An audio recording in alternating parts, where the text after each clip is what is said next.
Hello there, men, and welcome to the Masculinism Movement channel, a place for men to be men and talk about masculinity and men's issues. I'm your host, Brian Krall, and today I want to talk to you about the many disadvantages of being male. Now, I know what you're probably thinking, why do you want to complain about what the disadvantages are of being a man? Well, I thought it was important to generate awareness about this because of how much propaganda feminism has been spreading about male privilege, and how that propaganda is all just bullshit and a way to cover up the fact that women are actually the privileged ones and men are the disadvantaged ones. So in order to prove this, I whipped up this list, and I easily came up with 83 of them.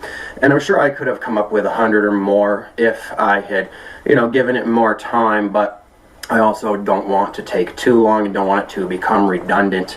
So I decided to just leave it with these 83. Alright, so I'm going to go through these as fast as possible to try to make sure this doesn't take any, more time than it has to. And you can just make note of the ones that you agree with or have experienced yourself, and can be sure to share these whenever you hear the phrase male privilege, or you could just share this video anytime some feminist is talking about male privilege. Alright, so but anyways, without any further ado, here are the 83 disadvantages of being male that disprove the propaganda about male privilege. 1. Men are much less likely to reproduce and have kids than women are. In fact, the statistic is that men are twice as likely as women to end up involuntarily childless. 2. Men have to earn respect, and even then, they are often not respected. Women are given respect without having to earn it, just for being born female. 3. Men are often victimized, more often than women are, in fact, but they are seldom allowed to be the victim when they are victimized. I know this from my personal experience as someone who was assaulted on the job in a robbery, as well as assaulted by girlfriends before as well. What I found is that there is very little support for male victims out there, even though there are an abundance of us. Which leads me to number 4, men don't have the built-in support system that women have, but instead, 5, men are expected to suppress their emotions. And even the same people who say that men should be able to express their feelings will punish them for doing so. Emotional men are vilified. 6, men work longer hours than women. 7, men seldom receive credit they are due. The patriarchy gets no credit for making life easier, cleaner, healthier, and safer through technology, education, and medicine.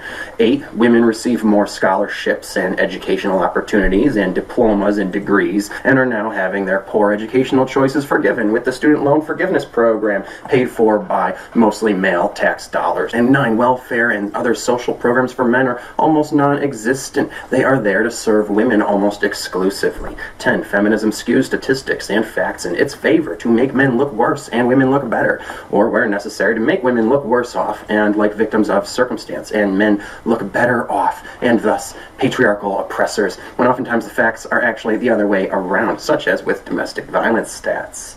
11, male domestic violence shelters barely exist, in spite of female-on-male domestic violence being more common than male-on-female domestic violence. There is 1 homeless shelter that exists for men versus over 2,000 for women. 12, male success is dismissed to privilege rather than hard work. 13, men are expected to be providers for women. Men can't marry for money, but women can and often do. 14, male objectification is totally acceptable, as men are treated as success objects and status objects by women, while the objectification of women by men has been deemed unacceptable. 15, women use men for their resources, and this is socially acceptable too, but a woman feeling used by a man for sex or anything else is not. 16, man-hating rhetoric is not seen as sexist, but is socially acceptable, whereas misogynistic language by men is decried as a hate crime. 17, men are not naturally multi-orgasmic, but women are. And the male orgasm is only a fraction as powerful as the females, specifically 1/8. 18, men cannot blame the government and patriarchy for their failures and bad choices, but women can.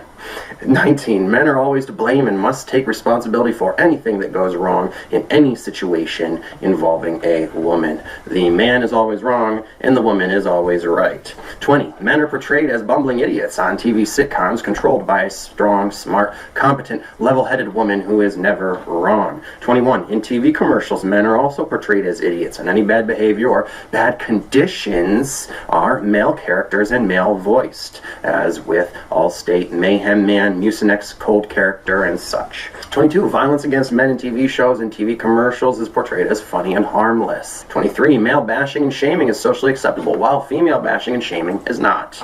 24. Single mothers are deemed heroic, in spite of the fact that they create more criminals and suicide victims and other problems with children that they raise. And the state doesn't allow men to become single parents or even get equal custody. 25. Men marry women with debt, not the other way around. 26. Women are far more judgmental towards and rejecting of men than men are of women when it comes to dating. Women can find something wrong with just about any man and will reject him for the littlest thing. But if a man is being judgmental when evaluating a woman, it is seen as objectifying. Women having standards is seen as empowering, and men having standards is seen as sexist. 27. Men who are unemployed are considered losers. No such judgment for unemployed women, though. 28. Men are more likely to become homeless than women. There has never been any concern over this by women or society at large. However, soon as the female homelessness rate started rising, it made the news and became a national issue. 29. Men are expected to date down, hypogamy. Women only date up, hypergamy.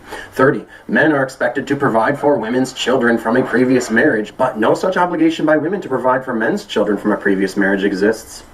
31. Men's actions are constantly scrutinized for what may be perceived as being malicious against women, while contrarily, women are given a free pass to behave maliciously against men. 32. Male suicide is 5 times higher than women's, and there has never been any concern over this by women or society at large. However, as soon as the female suicide rate started rising, it made the news and became a national issue, just like homelessness. 33. Men are much more likely to be involuntarily celibate. For 80 to 95% of men out there, getting their sexual needs met is difficult and frustrating. Something no woman will ever understand, for any woman can easily get a man who is more attractive than her to go to bed with her.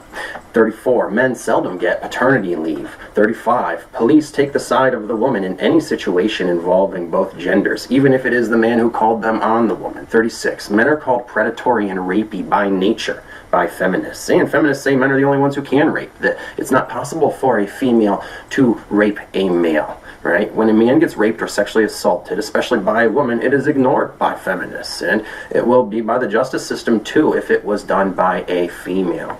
37. Men can't just get buyer's remorse after sex and accuse a woman of rape, but a woman can do this to a man quite easily and can bring him up on charges even if it was in fact consensual, and at the very least cause him a lot of problems, or at the most cause him to actually go to jail and get raped himself, for which, of course, he has no legal recourse or protection. 38. Men have to tolerate female hypocrisy and double standards, which are normalized and socially acceptable. In many situations with a woman, a man's damned if he does and damned if he doesn't. You know, the woman's right even when she's wrong. 39. Men can't choose inequality when it is advantageous in one condition, then equality when it is advantageous in another, right? Such as with how women want to be a modern independent woman when it is beneficial to them, but then want traditional gender norms when it is beneficial to them. 40. Men naturally die younger than women. 41. Men's deaths make up the vast majority of work-related deaths because they do work that is harder on the body, and men are the majority in the most dangerous jobs, such as armed forces, police, fire protection, construction, mining, logging, etc. 42. Men's deaths during a war are far greater than women's because they get drafted and women don't. And women get to vote even though they don't have to register for the draft, which is something that wasn't supposed to be the case. 43. Men are expendable. It's women and children first. 44. Men cannot opt out of war by getting pregnant in the armed forces. 45. Men have no choice concerning a pregnancy. It is entirely up to the woman. So that leads me to 46, that men can be forced to be fathers, and 47, that men can be denied the right to fatherhood. And 48, women can legally abandon children at fire stations, police stations, or use adoption without the father having any say in it. Obviously, men can't do that. 49, a father's emotional contribution to the family is considered less important than the mother's. 50, men's love of their children is not considered as strong as a mother's. 51, society has no concern for the lives of divorced men. 52, men are subjected to being baby trapped and having intentional pregnancy done by the woman and it being legal, as well as 53, men being subjected to paternity fraud, being deceived by a woman to support her with, a child or children by another man, and it also being legal. 54, men are made to pay child support and are treated as an endless supply of income, regardless of the condition of the economy and their employment. Child support can never be lessened, even if the man loses income. 55, men pay a disproportionate share of the tax burden. And 56, men consume less in tax benefits than women. In spite of paying more in taxes, they consume less of the benefits through, the social programs such as welfare, WIC, food stamps, Medicaid, Social Security, etc. That mostly benefits women, not men, even though we're paying for it. 57, men pay taxes to support children they didn't create through, again, welfare, food stamps, and Medicaid. 58, men are blamed for the poor choices that women make concerning men that women choose. When women date only bad boy alpha male assholes who are abusive and then friend zone the nice guys, they then start saying that all men are abusive assholes and punishing all men for their bad mating choices, even though it was them who chose the guy who was the obvious asshole and not the obvious nice guy. 59, men are expected to adhere to outdated social traditions, while feminism gives women more and more new freedoms and privileges. 60, men are expected to initiate all contact with women they want to date. 61, men are expected to pay for the dates. 62, men are forced to finance organizations that are openly hostile to them, such as women's studies, affirmative action, and feminist political programs. 63, women can publicly insult and humiliate men, which has been proven to be a traumatic event, without any social condemnation. 64, men who are unattractive, short, or fat get belittled by women. However, women in these cases get empowered. Women who are unattractive get activism. Women who are fat get called BBWs. The same woman who is unattractive and fat will actually belittle a man who is unattractive and fat and say that she is worth more than him. If that man called himself a BBM and tried to empower himself with activism, he would just get more public humiliation. 65. Sex is easily obtained for women and not for men because women generally do not find men attractive. An OkCupid study where women rated men's attractiveness showed that women didn't find any men on the site to be the most attractive men on the site, and found the majority of them unattractive.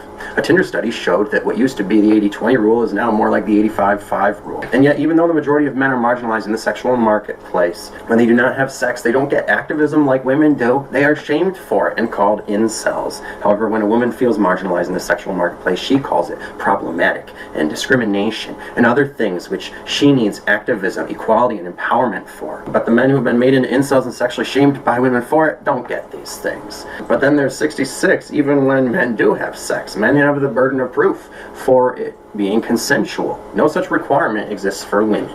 Men are responsible for women's actions in sex. And if a woman has been drinking, even if she is throwing herself at a man and practically raping him, she can still later say that she was drunk and didn't know what she was doing and isn't responsible for her actions, and the man actually was raping her, even though she was the one, going at it with him.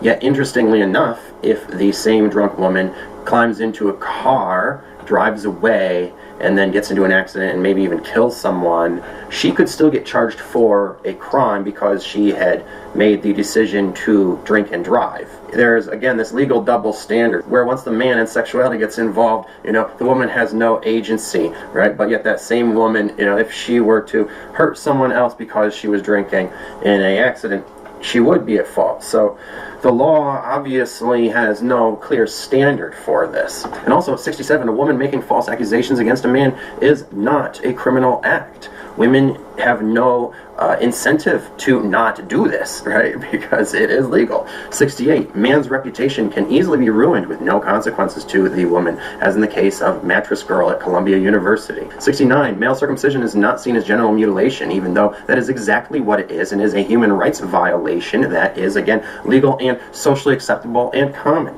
and something that is pushed on babies when they are born at hospitals as a medical form of castration. 70, prostate cancer receives little or no public attention versus breast cancer in society, even though men die from prostate cancer more, and there's an underfunding of research for male-specific medical disorders like prostate cancer. 71, fathers' rights are almost non-existent when compared to a mother's in a divorce. 72, men have the entire legal system stacked against them in a legal dispute or crime involving a woman. 73, men receive longer sentences for the same crime, even when they are committing the same exact crime together. For instance, a couple who was tried together for for the same exact crime that they committed together received different sentences. Lori Loughlin received 2 months, whereas her husband Massimo Giannuni received 5 months. 74. Affirmative action is politically correct discrimination against white males based upon their sex and race. 75. Men's rights activist meetings and forums at universities are routinely protested by feminists because they do not think we men deserve rights. 76. There are fewer men in college than women. 2,200,000 more women than men in 2019. 77. There's an obvious double standard when it comes to violence. When a woman hits a man, he gets laughed at. If a man even looks like he's going to hit a woman, there's men who come to his protection. And if a man does hit a woman, even in self-defense, he goes to jail, generally speaking. 78. Men are looked upon with suspicion and oftentimes perceived as naturally violent, having criminal intent, or even as potential sexual predators. 79. Men don't get special treatment, entry, or reduced prices as women do in ladies' nights, for instance, or special ladies-only events, special sales for women only, things where women get special tickets, or even just drink specials. These types of things where you are giving women a different price for the same thing, right? Or giving them special amenities. This is supposed to be illegal. You're not supposed to be able to charge people 2 different prices or give them 2 different quality things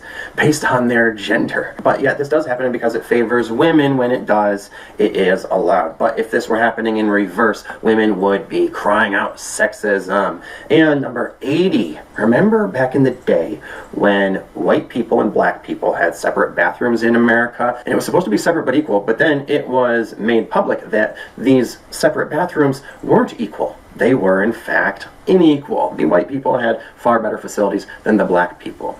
And so that changed, and the black people and white people both got the same quality facilities. However, men and women get 2 different quality facilities, and most places offer women far better bathrooms than they offer men. I wonder why that is legal. That should, again, be sexism against men. When it was happening between whites and blacks, it was obviously racism. But why is it then not sexism if it is happening between men and women? Oh, right, because it favors women, so it's not seen as sexism. So you see what's happening here? Number 81, men's social injustices and issues are dismissed and ignored. Male discrimination is normalized and socially accepted and not even seen as discrimination or sexism. And 82, men have less rights and more responsibilities than women. We are basically treated like second-class citizens or even slaves. And 83, women are loved by men unconditionally, and men are only loved by women as much as they provide for them. So those are the 83 male disadvantages that I was able to come up with. If I missed any, list them below. Let's add to the list and see if we can't get it to 100 or more. But that concludes this talk. Thank you for listening. Be sure to share your own thoughts and opinions by commenting below. And if you like this video, be sure to hit the like button and share these messages with everyone by sharing the video on social media and talking about these things as well. Again, anytime you hear the phrase male privilege, make sure you share this information. And lastly, check out the links in the description below for other resources for your masculine personal development and living the life you want to as an independent man. And stay tuned for the next video coming out soon, which will be on the anti-male, pro-female gender bias called gamma bias. And make sure you are subscribed so you'll be notified when that is. And until then, take care of yourselves, men, because no woman out there is going to.